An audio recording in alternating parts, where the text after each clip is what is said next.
बिस्मिल्लाहिर्रहमानिर्रहीम।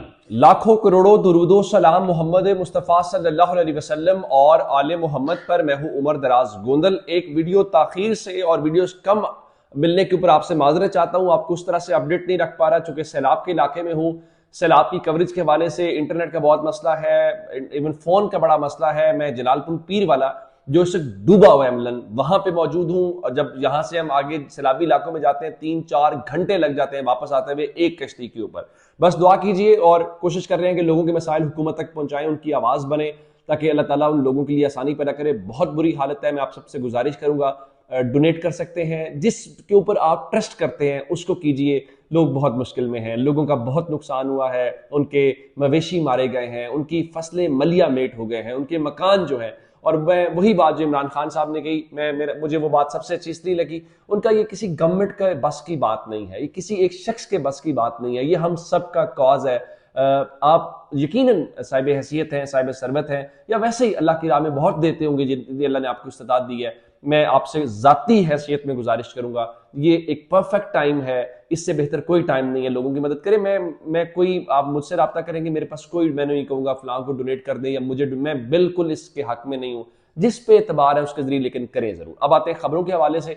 खबरों के हवाले से आज की सबसे बड़ी खबर यह है कि तहरीके तहफ़्ज़े आईने पाकिस्तान के सरबरा महमूद खान अचकज़ई, जिनको इमरान खान ने कहा कि वो कौमी असम्बली में अपोजिशन लीडर होंगे, उन्होंने आज इस हवाले से एक अहम बात जो है वो की, और एक अहम क्रूशल जिसको हम डेवलपमेंट कहेंगे वो क्या है।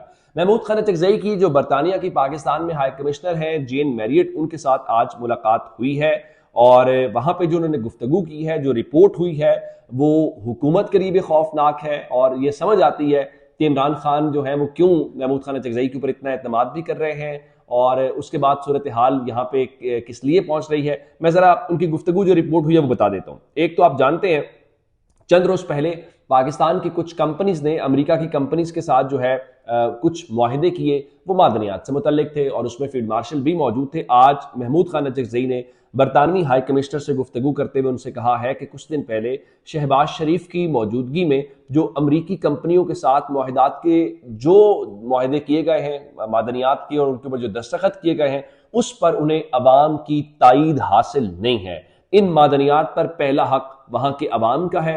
अगर उसको आईनी तहफ़्फ़ुज़ नहीं दिया जाता तो सियासी हालात मजीद बिगड़ने का खदशा है। नंबर 1। नंबर 2, इस मुआहिदे से हट के उन्होंने इलेक्शन के हवाले से बात की है। उन्होंने कहा कि हमारा मगरबी जमहूरी रियासतों और खासकर बरतानिया से ये सवाल है कि 8 फरवरी के इंतखाबात जो है उनका नताइज का इल्म होते हुए भी इस नाजायज सेटअप को लेकर क्यों आप लोग खामोशी इख्तियार किए हुए हैं। अब इसका मतलब ये है कि वो उस जाहिर है अगर वो ये बात कर रहे हैं, उन्होंने बरतानिया की हाई कमिश्नर से बात की है मादनियात को लेके, तो ये कोई अमेरिका के सफीर से बात तो नहीं की, लेकिन उसका कोई इम्पैक्ट तो होगा, उसकी कोई वजह तो होगी। आखिर उन्होंने क्यों बात की है? उन्होंने बात इसलिए की है, इसको BBC रिपोर्ट करेगा, इसको इंटरनेशनल मीडिया रिपोर्ट करेगा, टॉक ऑफ द टाउन बनेगा, ये अमेरिका में बात जाएगी और वो पूछेंगे भाई देखो मसला क्या है। वो कहेंगे भाई मसला ये है कि मादनियात का एक जो मिनरल एक्ट है वो खैबर पख्तूनख्वा की असम्बली में स्टक हुआ है और खैबर पख्तूनख्वा की असम्बली उसको पास नहीं कर रही, तो भाई मालूम पड़े कि उसकी वजह क्या है। तो मेरे ख्याल से मामला और खुल के सामने आ जाएगा। और फिर जब वो इलेक्शन के हवाले से उनकी ऑलरेडी पोजीशन वही क्लियर पोजीशन है, उस पोजीशन के ऊपर वो खुल के बात कर रहे हैं और उनसे ये कह रहे हैं कि देखें जनाब, ये कोई जायज गवर्नमेंट नहीं है, ये कोई जायज तरीके से जीत के नहीं आई, लेकिन ये तो हमारे यहाँ, हम तो बतौर उनके सियासी हरीफ बात करेंगे, लेकिन आप अपने आप को जमहूरी कहते हैं, आप अपने आप को उसूली कहते हैं, आपका मौकिफ क्या है, आप क्या कह रहे हैं। तो ये एक और जो इंपॉर्टेंट डेवलपमेंट है वो आज के हवाले से है। लेकिन उससे हट के जहां पे मैंने आपको शुरू में कहा कि सैलाब है, उससे जुड़ी एक और खबर सुने, फिर अगली से रेलिवेंट खबर देता हूं। दुनिया न्यूज की खबर है कि जो यूटिलिटी स्टोर्स की बंदिश हुई है ना, उसके बाद यूटिलिटी स्टोर्स कॉर्पोरेशन की जो प्रॉपर्टी है वो बेची जाएगी और जो मुलाजमीन के वाजिबात हैं वो उन्हें अदा किए जाएंगे। बिल्कुल ठीक है। और मुलाजमीन को 25 अरब रुपए से ज्यादा की अदायगी करनी है, तो अब 15 अरब रुपए हुकूमत देगी और बाकी 10 अरब की जो जायदादें हैं वो आपने बेचकर अदा करनी है। अब इसके बीच में जरा खबर सुनिएगा। जब ये सैलाब में डूबे हुए लोग हैं और उनकी डिमांड क्या है, उनकी डिमांड है उन्हें एक वक्त की रोटी दी जाए। उनकी डिमांड ये है कि उनके बच्चों को, उनके जानवरों को, उनकी फैमिलीज को रेस्क्यू किया जाए।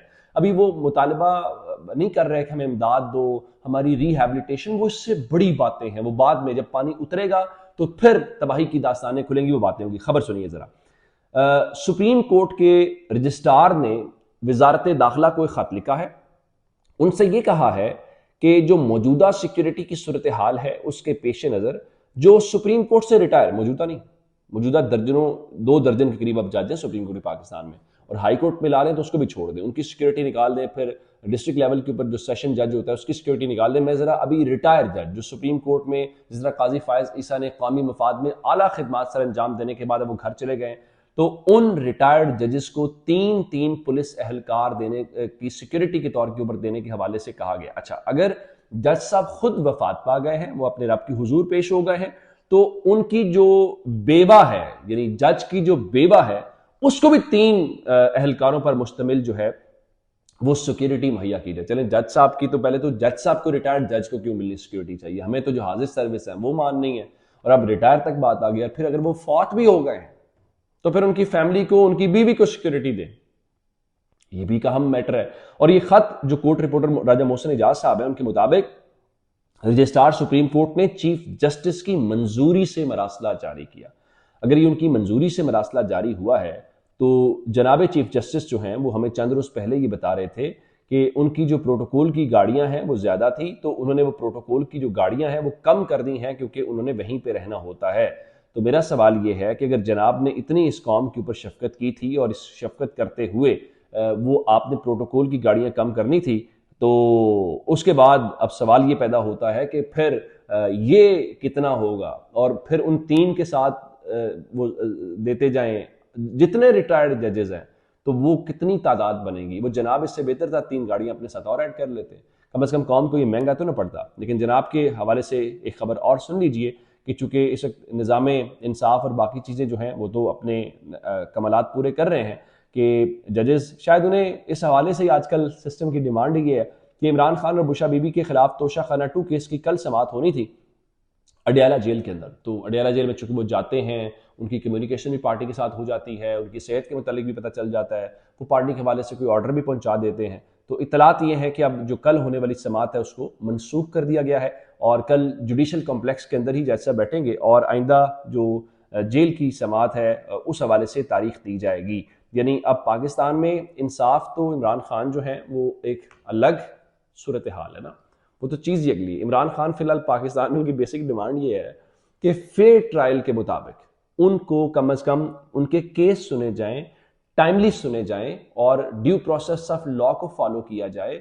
انصاف کرنا یا نہ کرنا ایک الگ بات ہے۔ ابھی وہ اپنا جو القادری ٹرسٹ میں ان کو سزا ہوئی ہے اس میٹر کو لے کر وہ پہنچے ہوئے تھے آج اسلام آباد ہائی کورٹ، اور ان سے وہ کہہ رہے تھے، آج علیمہ خان نے بھی کہا ہمیں اس اسکرپٹ کا پتہ ہے۔ اسکرپٹ یہ ہے کہ عمران خان کو پہلے ایک کیس میں سزا سنائی جائے گی، اور وہ توشہ خانہ 2 کیس ہے جو یہ بھی لٹکایا ہوا ہے، اور اس کے بعد جناب جسٹس سرفراز ڈوگر صاحب جو ہیں ان کی عدالت کے اندر کیس لگے گا، اور جناب سرفراز ڈوگر صاحب جو ہیں وہ ان کی سزا معطل کریں گے اور کہیں گے دیکھیں جناب، یہ آپ کہتے ہیں 26ویں والی ترمیم، یہ آپ ان کی ٹرانسفر پہ سوال اٹھاتے ہیں، آپ نے دیکھا کہ جسٹس سرفراز ڈوگر صاحب یہ وہی تو ہیں جج جنہوں نے عمران خان کی سزا معطل کی، اور ادھر سارے سسٹم جس طرح کا نا سسٹم آنکھ چھپکے گا، ادھر سسٹم عمران خان کو سزا سنائے گا، اور پھر کہا جائے گا کہ دیکھیں جی اگر القادر ٹرسٹ کی سزا معطل ہو بھی گئی ہے تو کیا فائدہ، عمران خان رہا تو نہیں ہو پائیں گے۔ عمران خان نے ان ججز سے رہا نہیں ہونا، یہ ججز بیچارے سے پاکستان کے سسٹم کے اندر ان کو خود رہائی چاہیے، ان کو خود آزادی چاہیے۔ عمران خان نے رہا اس دن ہونا ہے جس دن انہوں نے خود فیصلہ کرنا ہے، یہ کسی اور کے بس کی بات نہیں ہے۔ اپنا بہت سارا خیال رکھیے گا، خدا حافظ۔